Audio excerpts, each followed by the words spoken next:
Disclaimer: the information provided by the speaker or presenter of this video or platform is for information purposes only and not to promote. All information is provided in good faith. However, we make no representation or warranty of any kind expressed or implied regarding the accuracy, legitimacy, adequacy, validity, reliability, availability, or completeness of this information.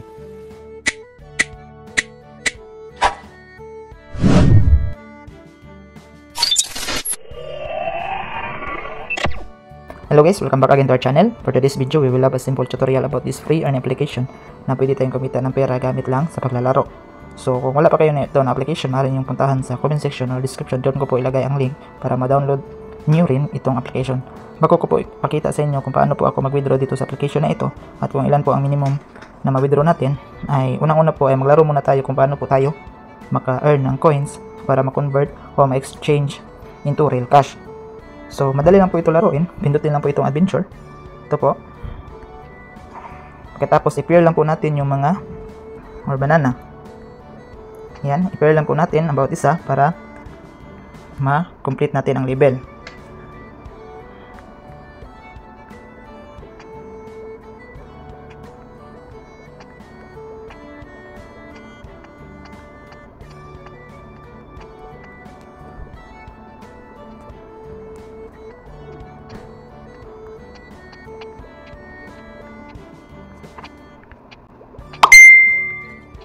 So ayan po, na-complete na po natin yung level 16. So i-next lang po natin. Ito po. Then kapag gusto niyo rin mag-withdraw para ma-convert into real cash yung coins nyo, ay pwede din i-exchange niyo ito. Pindutin po natin ito. Then pagkatapos po, piliin po yung amount na pwede natin ma-withdraw. Dito po ay yung minimum sa GCash po ay 500 pesos sa GCash. Tapos sa Lazada ay 1.5 basta ang level mo ay lagpas na ng level 15. So maka-withdraw po tayo dito ng 1.5 pesos. So dito naman ay 500. So try muna natin mag-withdraw dito ng 1.5 pesos kung ito po ba ay legit. So pindutin po natin itong 1.5. So dito ay input po natin yung account number natin sa Lazada. Then next step. So sabi dito, your transaction and forms are sent to the system.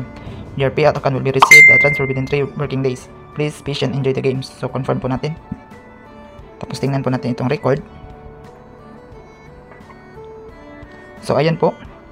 Sabi doon 3 working days pero success po siya agad yung 1.5 pesos. So tingnan po natin sa Lazada kung ito po ba ay na-receive natin. So pindutin ang account. Then ito, PHP.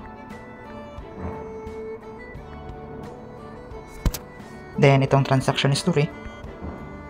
So ayan po, na-receive na po natin yung 1.5 pesos. So ang na-receive na lang po natin ay 1.48 dahil meron po siyang charge fee sa sabi according sa rules. So legit po talaga ito na application. So next po, para kadagdagang extra points, hindi yung kalimutan mag-login araw-araw para meron kayong ma-receive na coins. Yan po. So na-claim ko na dahil nakalagyan ako. And dito naman sa friends, ayan po, pwede po tayo maka-earn dito gamit sa pag-i-invites dahil meron po tayong makukuha na mga commission na 10% galing sa mga na-invites natin. So dito pwede na ako maka-receive ng 2,295 na coins dahil meron po mga actives na mga friends nga na-invites ko. So dahil active po sila at meron akong na-earn sa kanila na mga kaunting mga coins. So i-get lang po natin. So ayan.